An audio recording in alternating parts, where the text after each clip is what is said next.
one of the foundations, or the foundation of the spiritual path is to pay attention.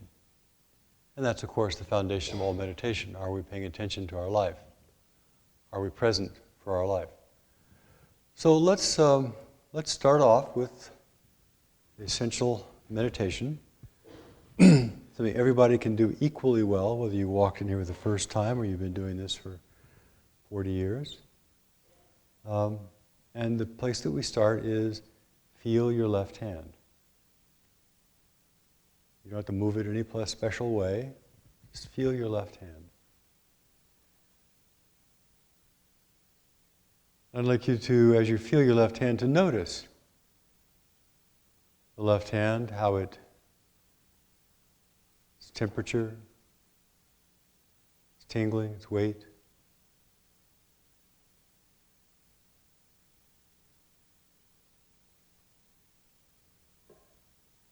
Pulsing.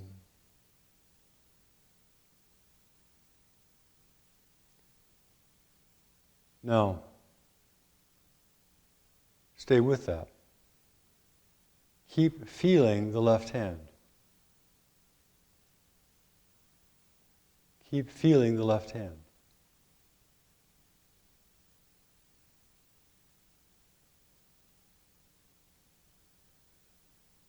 Keep feeling the left hand.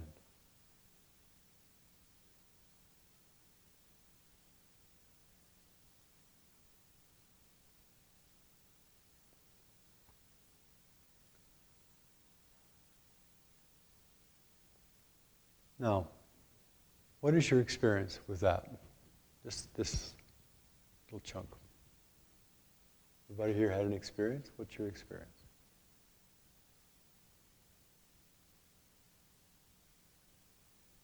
I know it's very hard, but nonetheless. All right, tingling was an experience. What happened? Warm? Okay. One big chunk of warmth, or was it different?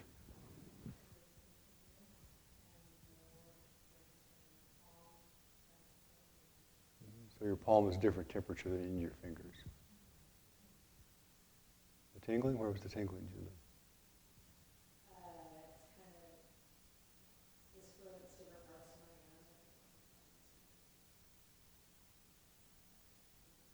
hands. Okay.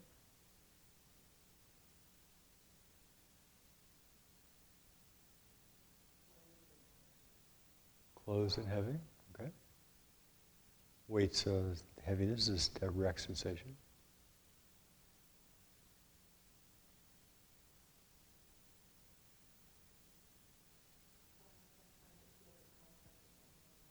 Okay. Okay. So as time went on, you began thinking about your hand, not feeling the hand. Okay. So when we are when we are busy analyzing something, we're saying, okay, what's it doing down there? Is it purple? Is it white? Is it green? What we're doing that, we're not actually in the experience, right? And when we're saying, am I doing it well? Am I not doing it well? The rational mind is busy evaluating. So part of this particular exercise, absolutely simple, something everybody can do, is can we step outside the rational mind? The rational mind is that voice in there that's always saying, oh, that's good, oh, that's not so good, oh, I should do this, maybe I'll do that. Maybe if I do it this way, it'll be faster, more efficient, and maybe I'll do it that way, everybody will like me more. That's the rational mind, just the thinking mind. So when we are feeling even something as simple as our hand, the question right now for the foundation of meditation is, can we feel it without bouncing to our old habitual habit of the rational mind, which is judging, evaluating. So instead, able to hold the attention right there. So let's try that again. Feel both your hands at the same time. A little more challenging. Everybody can feel their own hands. Nobody else in the world can. From the inside. Stay with the direct experience of feeling your hands, however that means. weight, temperature, etc. And stay feeling it, stay feeling it, stay feeling it, stay feeling it, stay feeling it, stay feeling it.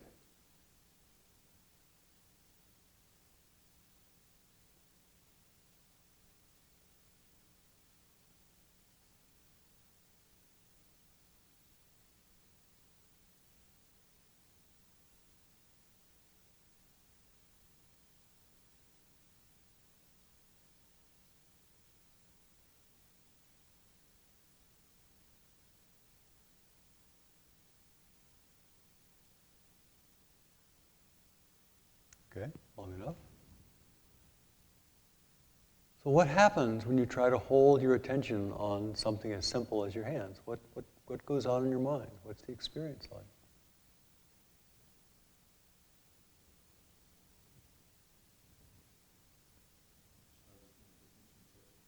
Just noticing the different sensations, okay? And you're able to rest your attention in the hand, the experience of the hand. Great, great. Uh-huh.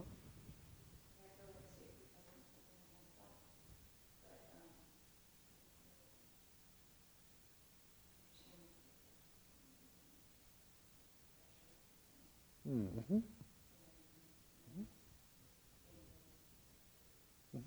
Okay.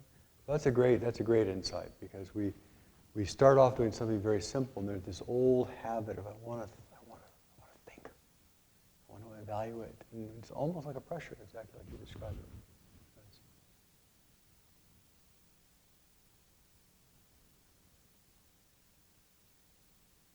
This is not a hard question.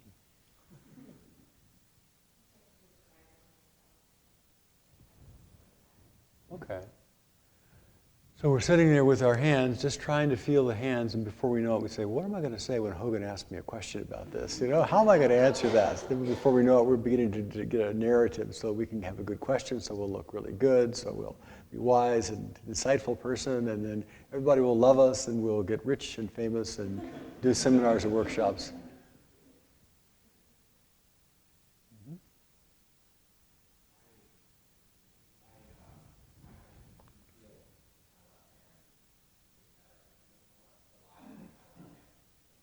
Mm-hmm.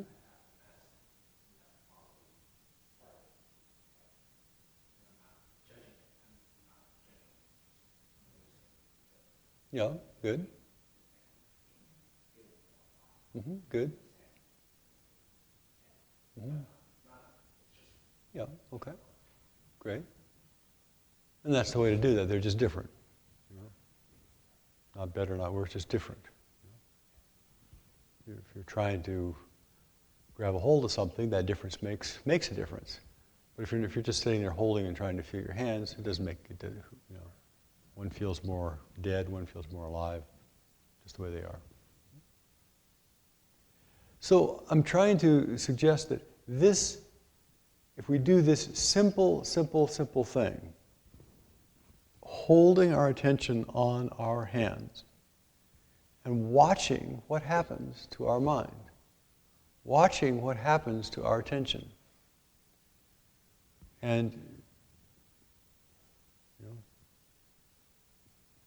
what mostly happens, and I'm sure happened in this room, is those pressure of thoughts burst on the scene. Before we know it, we are bored. What is the point of doing this? I'd rather go and, or we are critical. Oh, my hands are so cold. Oh, my hands are so ugly. Oh, my hands are so, their tips are purple. How did they get purple? No. Or we just get bored with it and start thinking about, well, okay, after this is over, I'm going to go out and, you know, drink 3 cappuccinos and dance all night, you know. That the mind is unable to hold itself on a simple task, and the longer we try to do that simple task, the more challenging it becomes. Now, this simple task is the foundation for all meditation. So when we say pay attention to breath, or we pay attention to sound, whatever it happens to be, the ability to rest the awareness on where we want it to go. I want to rest my awareness on Shonin back there. the ability to actually rest your awareness on what you wanted to and have it actually stay there and be able to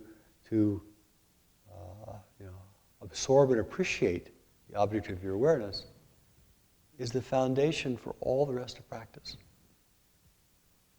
And I know, from, knowing some of you reasonably well, some of you do that with gardening, and some of you do that with art, some of you do that with, different kinds of work that you're involved with, sports. So what we're doing when we come here to practice is first, we are trying to pay attention to our own life. I think I've talked here not too long ago about the difference between the experiential life and the narrative life. The narrative life is the stories that we tell about our life. I was at the Dharma Center the other night, and it was really cold, and there was, Hogen went on and on and on and on and on, and boring. That's a story. The experience always disappears. So when we're trying to pay attention to the experience, it's like flowing water, flashing. It just disappears. And appears, disappears.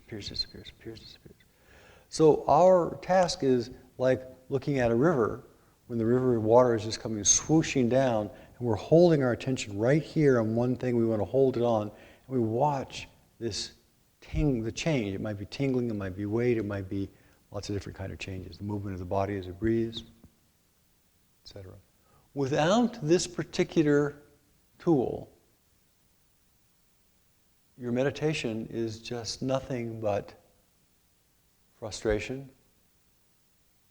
And you might come in here and have a nice little snooze, but it does not open the door to bliss, to oneness, to flow. It does not open the door to wisdom. It does not open the door to inclusive awareness. So, let's do it again. Feel both of your hands simultaneously. Now this time, I'd like you to really feel all of your hands. That is, feel all 10 digits and 2 palms. You can include your fingernails. Hold your awareness in the direct experience.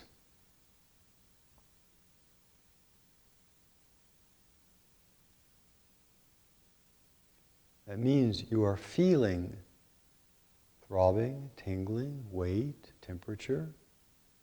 You could be feeling pressure. You could be feeling shooting. You could be feeling sensation of relaxation. These are all direct words that apply direct sensation. So hold yourself, hold your attention in the direct sensation of the 10 digits, fingernails, palms of both hands simultaneously.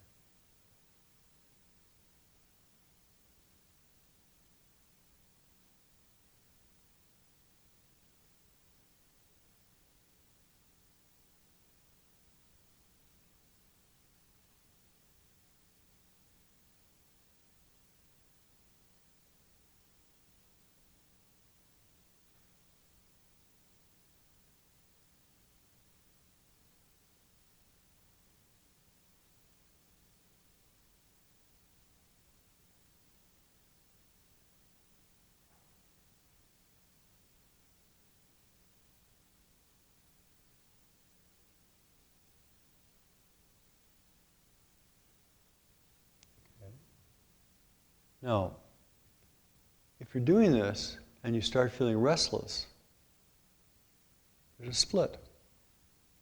I'm not feeling my hands, I'm now feeling something else, and I don't really quite like it. I'd like to. If we're doing this and we start thinking about future or past, we're not really feeling the hands.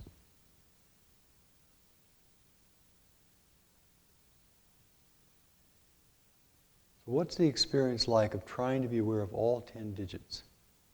2 palms, 2 backs of the hands, and at least 9 fingernails all at once.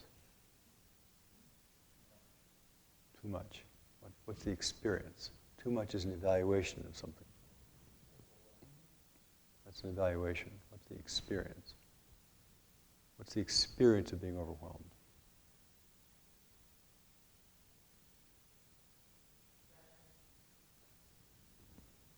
Hmm? Pressure? Okay, so you're feeling pressure with the 2 hands. Okay. What's the experience of feeling overwhelmed? That's the thing I'm asking about. Constant, unending flow. Okay? So if we're able to hold our attention on constant, unending flow, that's a direct experience, an evaluation of the experience. But what is the flow that you're feeling?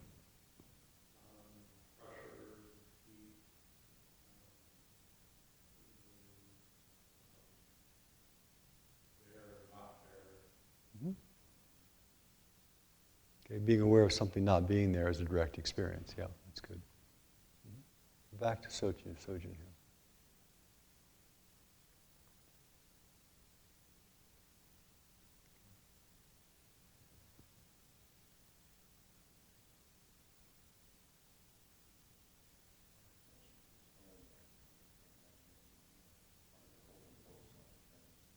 Okay? It's hard to hold them both simultaneously. The attention goes left hand, right hand, left hand, right hand. Yeah.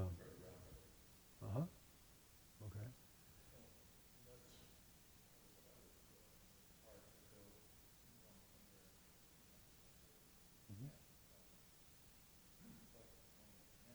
Mm-hmm.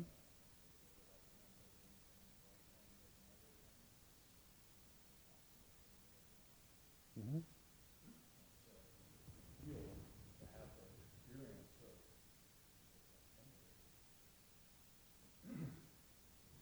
So here is the point.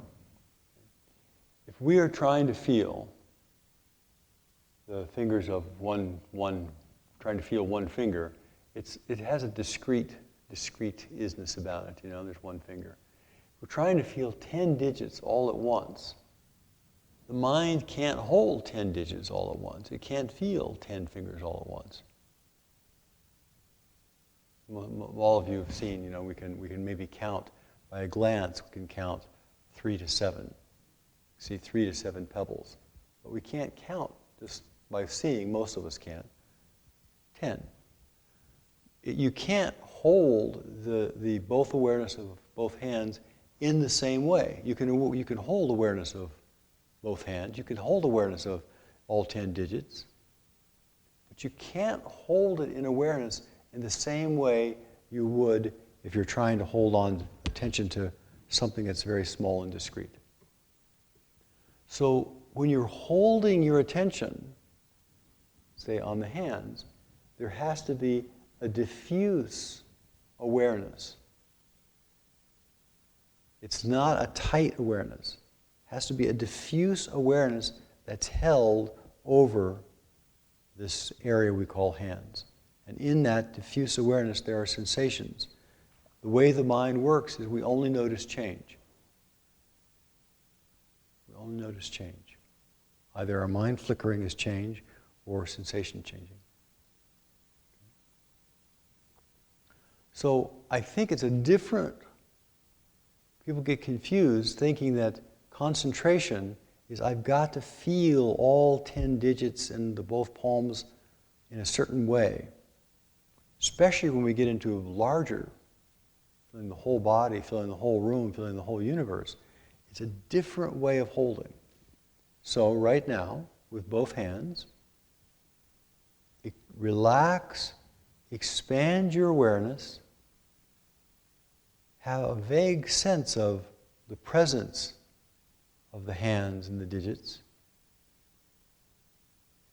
It's a fuzzy awareness. It's a soft awareness. It's an inclusive awareness.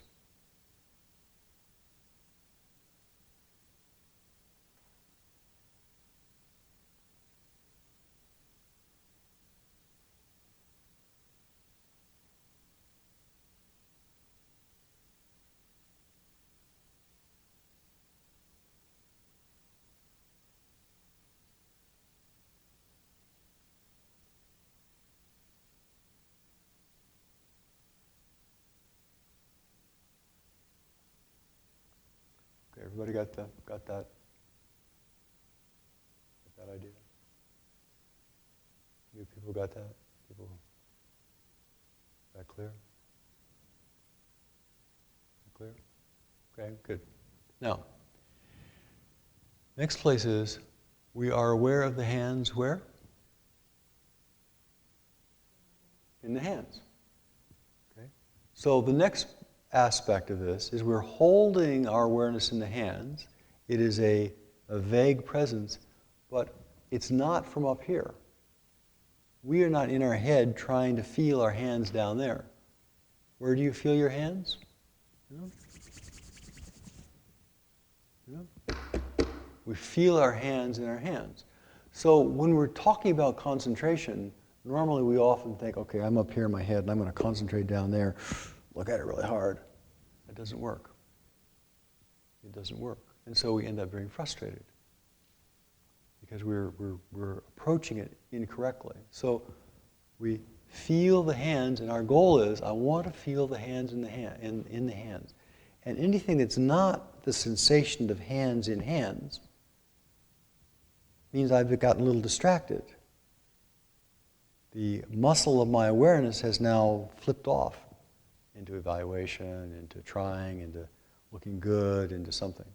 So now, the same thing, sit there, feel both your hands, both 10 digits, both palms, the back of your hands. Feel them all with a soft, inclusive awareness, where you're clearly aware of having hands and clearly aware that there are fingers there, but you're not going through and counting them. And then, notice if you're aware of your hands in your hands, or if there's some part of you that's back behind your eyes or wherever you think it is, that's commenting and trying. We do not have to try to feel our own hands. We simply say, feel hands, and there they are. So now, with those instructions, take this the next step.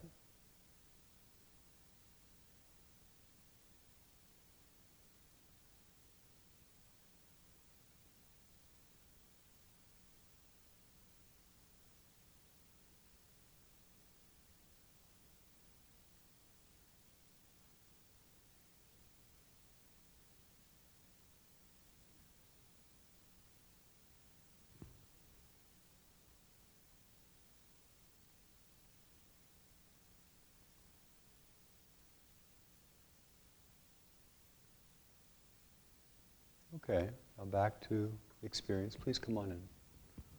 Back to experience.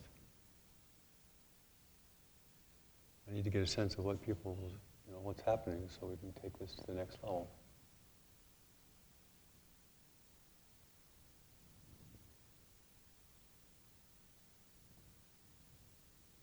Well, I know most of you, so Tara, what's going on?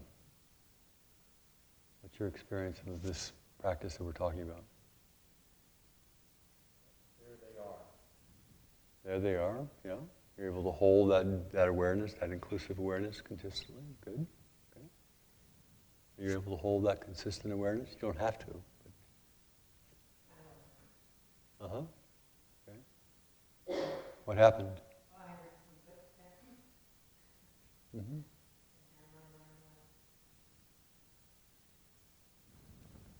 Okay.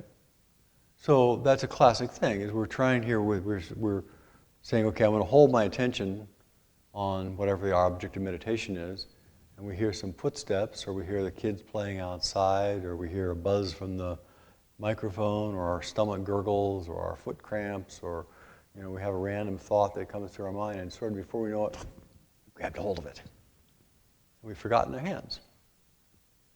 Everybody, if this is familiar territory, everybody knows this? Everybody's had experience with this? You have it, you will.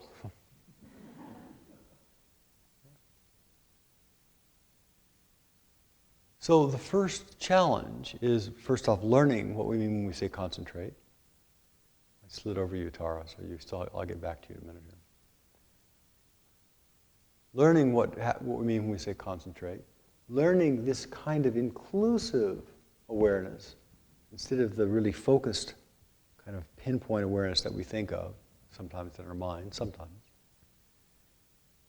Being able to hold it consistently and being aware that when we don't have any muscle, when our attention apparatus is weak, that mice will distract it to no end, or fidgeting, or boredom, or gurgling, or whatever. So the next stage is we learn to hold our awareness, how we want to hold it, and then we learn to exercise the muscle of attention. Without exercising that muscle of attention, some of us have well-developed muscles of attention. Some people's muscles are pretty flaccid. If your muscles of attention are flaccid, then you're just wandering all over the place. And we often see that, people, they can't really hold their awareness on what they want to hold it on. That's all.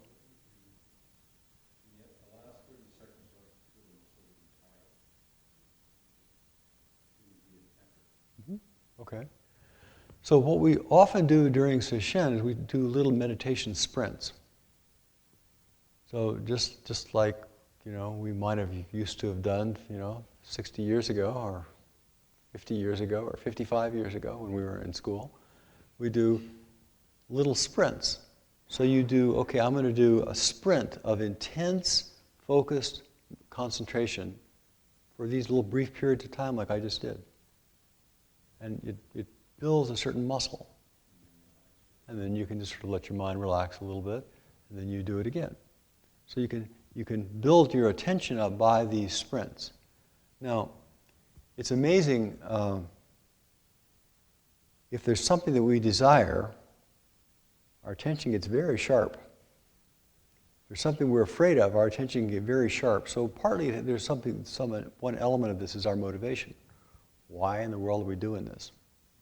If you don't really have a sense of why am I trying to concentrate, why am I trying to meditate, the mind just wanders off because it has no real ballast, it has no rudder, it has no intention. So before we do the next one, I would encourage you all to reflect for just a moment. Why do you, or might you, want to practice? Why might you want to meditate? Why might you want to follow the spiritual path? What might you want to get from even one period here this evening? And to hold that in your heart. And that's a whole other talk, but when often during sesshin, will say, bring your intention. What is this intention? Why are you here? You don't know why you're here. Oh, it might be entertaining. Well, that's fine. Oh yeah, I'm feeling a little anxious. Might help me calm down. Well, that's fine if your intention is to be calm. But you take your intention and then you say, okay, now I've roused my intention. I've made my intention aware of. I'm tired of suffering. I do not want to suffer so much. Okay? Now, right here, put your attention in both of your hands. Feel the sensations of both of your hands. You have it be an inclusive awareness. Hold it very carefully in your attention, because if you can do this, it will reduce anxiety, it will give you a sense of more life, it will enable you to be present for your life, and so on and so forth. So, right now, I'll be quiet. Pay attention.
So in this little brief progression we're doing here, what is your current experience with this?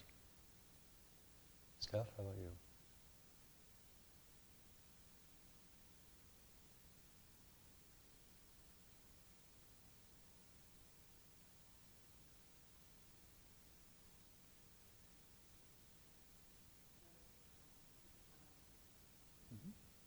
Okay. It's always a good observation because we think they're the same hands, but actually the experience of it shifts. It's a nice observation.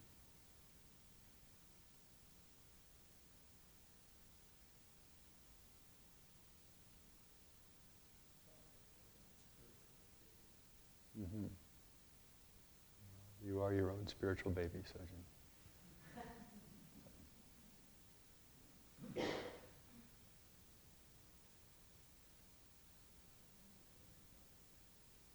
Interesting. From all this attention, it's wearing them out.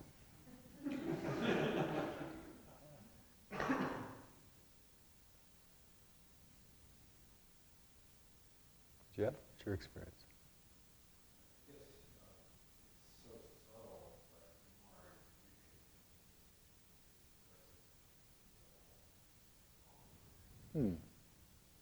Okay. That's actually a very common phenomenon, that they feel sort of lumpish. But when we really put our attention in, they actually begin feeling more and more alive. And it's attention is what gives life. No attention, no life.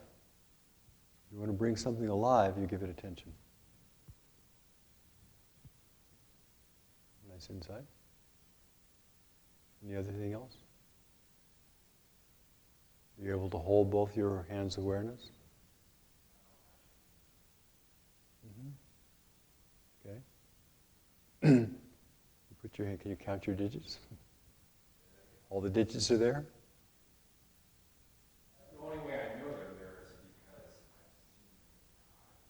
seen them. So, that in your case, one of the things you might do as you do these preliminary meditations is you just go through and you count each digit to make sure you're really feeling the digits. There are lots of ways of counting. But without the awareness of the sensation in the hands, you can't really meditate because the mind is just always so busy. So anything you can do to really help you feel the sensation, it's the sensation that anchors us. Anybody else?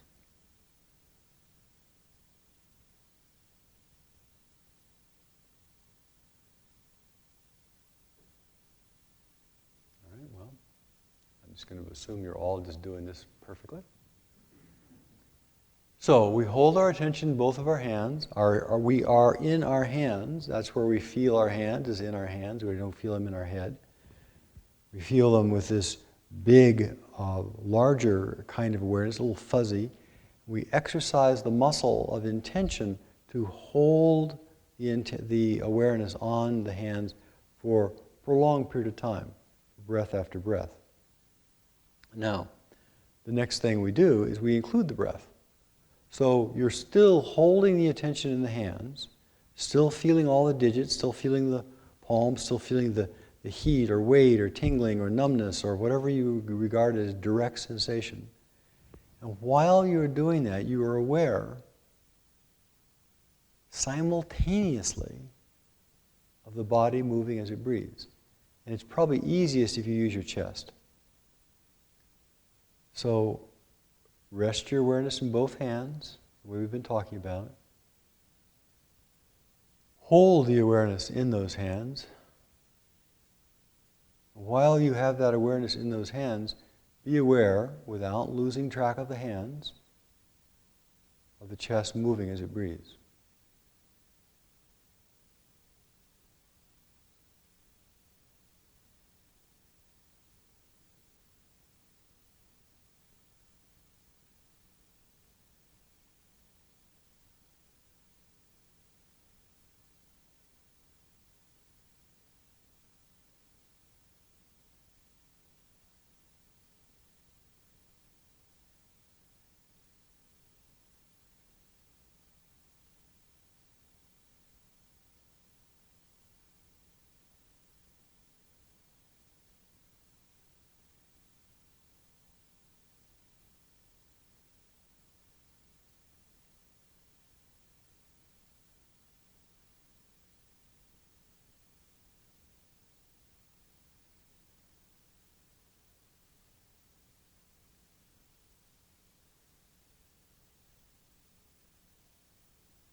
supports.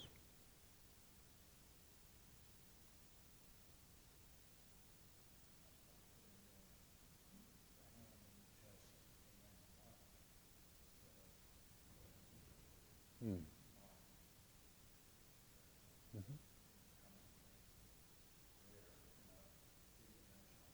Mhm. Nice. So bottom-up processing. Okay.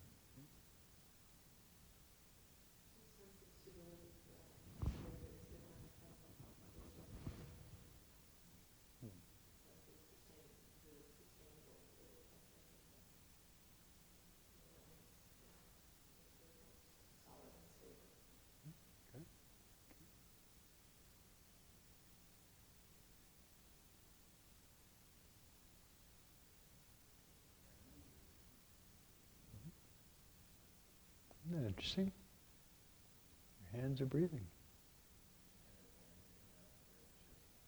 The way it goes. The whole body breathes. The whole body breathes. And you can see it directly, just like this.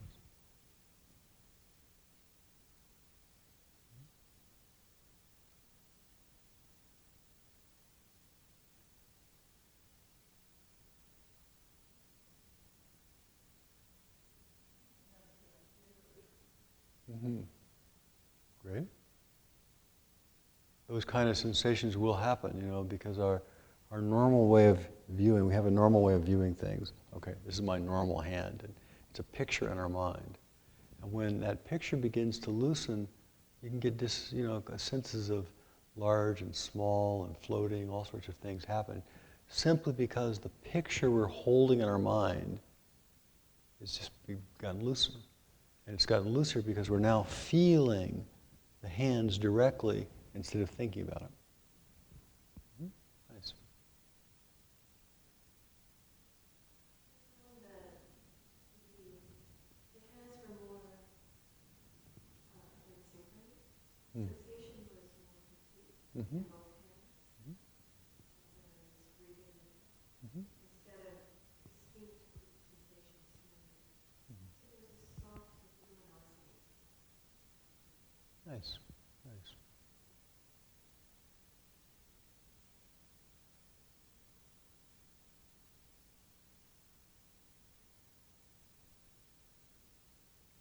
I'm going to take one more step here. So I'm just giving you a way of beginning to approach meditation that is really based upon direct, intimate experience. Okay, here's the last step we're going to do tonight. It goes on and on and on. Last step we're going to do tonight, okay, is it's possible to stop thinking. Okay? So everybody here, for just a second, take a deep breath and stop thinking.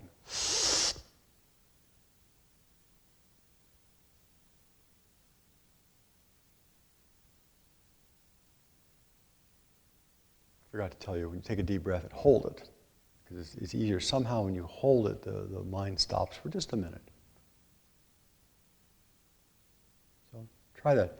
Try little spurts of, can I stop the incessant stream of thought even for half a breath, even for a quarter of a breath? Can I interrupt the incessant stream of, I am, and I think this, and this is where I'm going to go, and see if you can take a deep breath.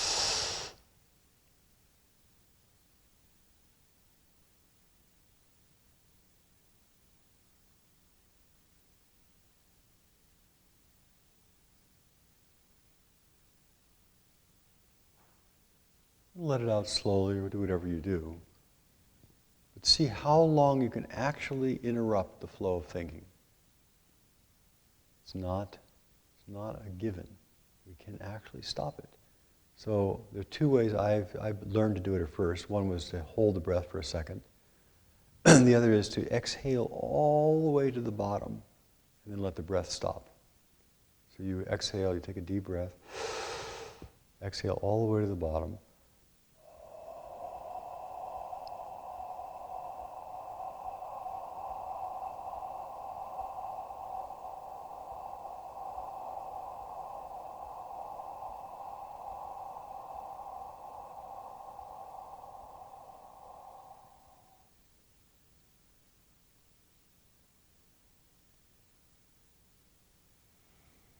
and stop.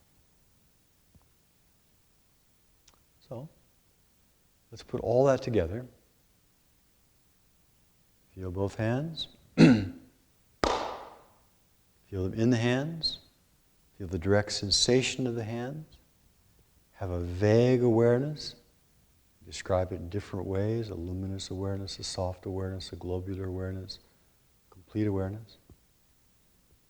Feel those hands as the chest moves while it breathes. And then for brief periods, stop thinking and just feel.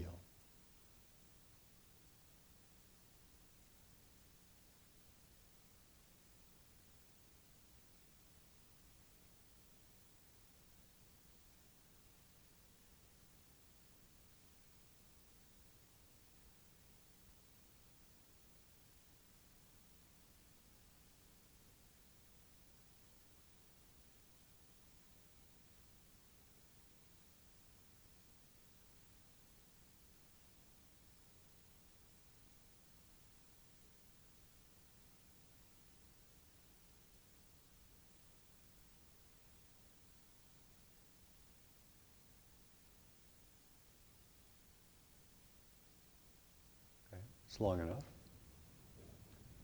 Experiences. You're able to stop the mind from thinking. Interrupt the flow of thoughts.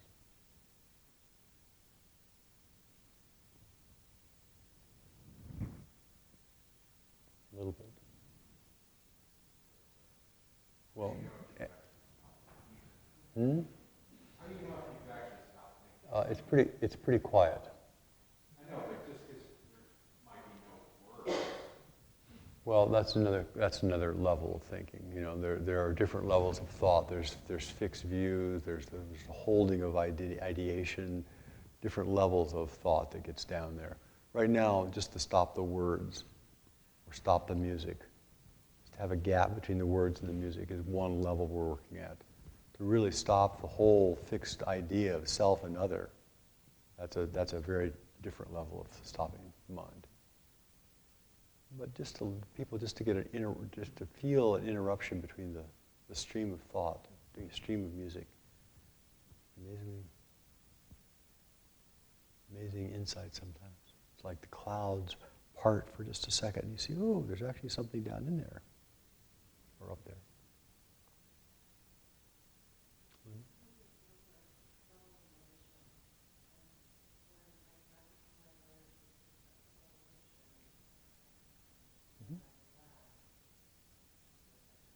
Okay.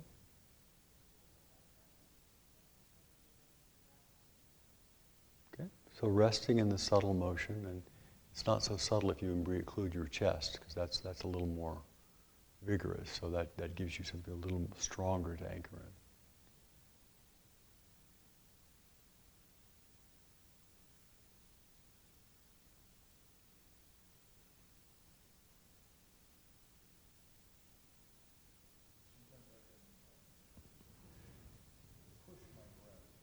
Mm-hmm.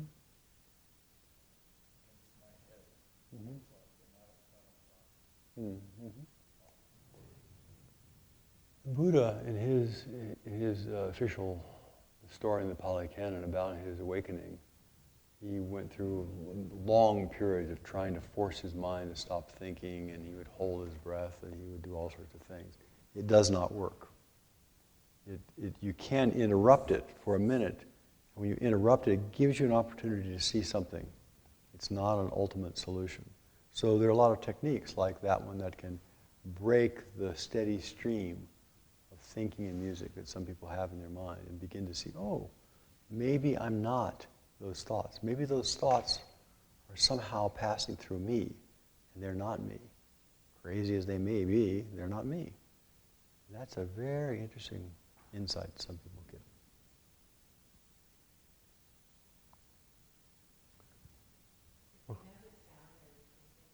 Hmm? Yeah.